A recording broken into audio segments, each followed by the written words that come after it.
जीतने वाले हैं। पर इस बार अमित जी, इस बार तो कुछ अलग ही नंबर और आंकड़े आ रहे हैं।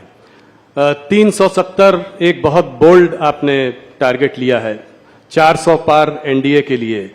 तो इस बार वेव इलेक्शन देखते हैं आप, इसको क्या कारण है कि आपको कॉन्फिडेंस है कि 370 सीटें मिलेंगी बीजेपी को? देखिए, ये 10 साल है 2014 से 24 के। आजादी के बाद के 75 साल में जब भी देश का इतिहास लिखा जाएगा, मोदी जी के शासन के 10 साल स्वर्णिम अक्षरों से अंकित होने वाले हैं। ये 10 साल में भारत की जनता अनुभव कर रही है, एक देश की नई पहचान समग्र विश्व के सामने खड़ी हुई है।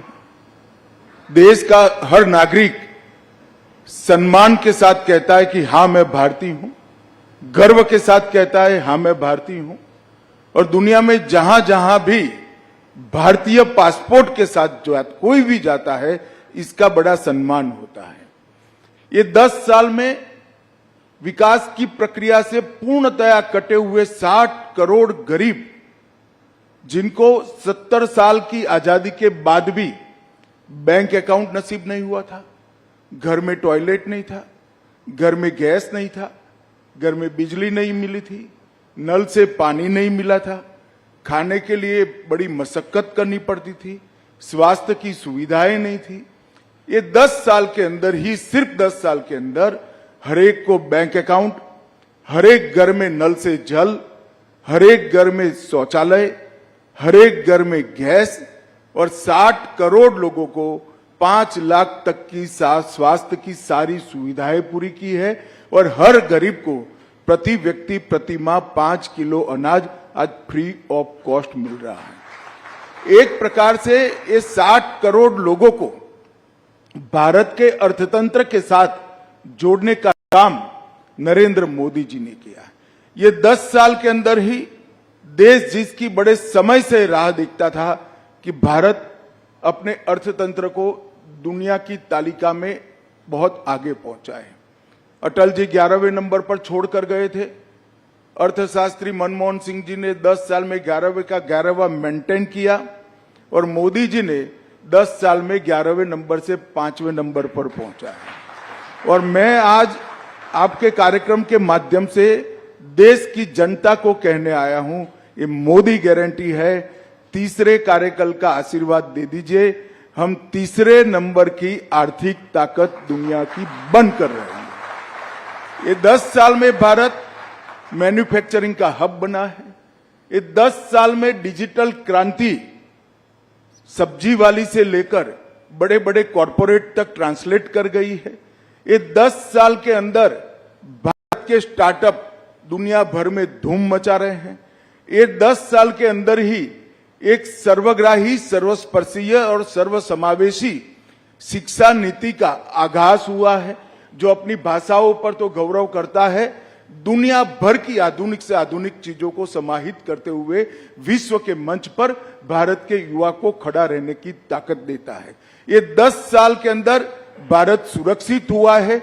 आए दिन बम धमाके कर जाने वाले पड़ोसियों को मैसेज दिया है, सर्जिकल स्ट्राइक और एयर स्ट्राइक कर कर घर में घुसकर आतंकवाद का सफाया करने का दम भारत में है।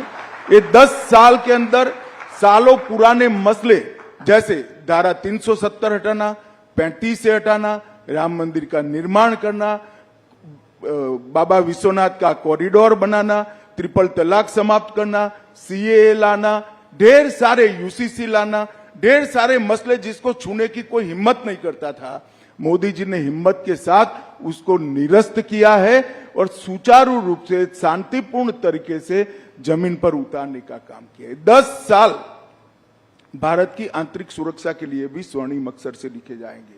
हम 3 हॉटस्पॉट से ग्रसित थे, कश्मीर, नॉर्थ ईस्ट और वामपंथी उग्रवाद। मोदी जी के समय में ये 10 साल में कश्मीर, वामपंथी उग्रवाद के क्षेत्र और नॉर्थ ईस्ट, ये तीनों जगह पे लगभग 75% हिंसा कम हुई है और वहां विकास का शुरुआत हुआ है। और ये 10 साल में सबसे बड़ी उपलब्धि है, पहले देश के विकास के लिए सिर्फ सरकारें लगा करती थी, नरेंद्र मोदी जी ने महान भारत का संकल्प 130 करोड़ लोगों के स्वप्न बनाकर रखा है और मोदी जी के नेतृत्व में 130 करोड़ लोग जब देश आजादी की शताब्दी मनाएगा 15 अगस्त 2047 को, तब महान भारत की रचना के लिए कटिबद्ध है और उनके नेतृत्व में आगे बढ़ा। आप जो कहते हो कि लक्ष्य क्या है, लक्ष्य 400 पार का है। कमल के निशान पर हम 370 से ज्यादा सीटें जीतेंगे और ये लक्ष्य सिद्ध इसलिए होगा कि भारत की जनता की आशा, आकांक्षा और सपनों को पहली बार कोई प्रधानमंत्री फ्रंट पर से लीड कर गरीब के साथ खड़ा रहकर, युवा के कंधे पर हाथ रखकर, गरीब बहन का भाई बनकर आज इनके स्वप्नों को पूरा कर रहा है। मुझे पूरा विश्वास है कि मोदी जी के नेतृत्व में भारतीय जनता पार्टी 370 पार करेगी, एनडीए 400 पार करेगी और फिर एक बार